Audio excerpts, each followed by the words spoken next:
ఒక మగాడు తన కుటుంబం కోసం తన వయసుని యవ్వనాన్ని పూర్తిగా త్యాగం చేసి కొద్ది కొద్దిగా ఒక అందమైన లోకాన్ని తయారు చేసుకుంటాడు.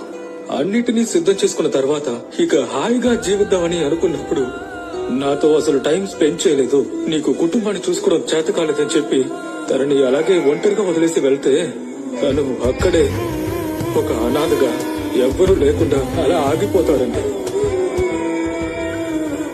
ఇక్కడ అందరూ నేనెందుకు తగ్గాలి నువ్వు అడుగుతూనే ఉన్నారు.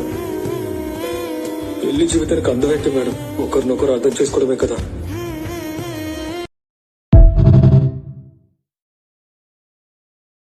ఒక మగాడు తన కుటుంబం కోసం తన వయసుని యవ్వనాన్ని పూర్తిగా త్యాగం చేసి కొద్ది కొద్దిగా ఒక అందమైన లోకాన్ని తయారు చేసుకుంటాడు.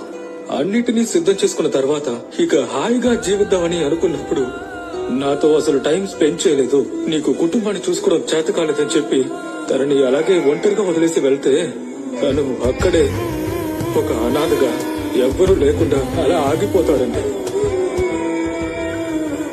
ఇక్కడ అందరూ నేనెందుకు తగ్గాలి నువ్వు అడుగుతూనే ఉన్నారు. పెళ్లి జీవితానికి అందం ఏంటి మేడం, ఒకరినొకరు అర్థం చేసుకోవడమే కదా.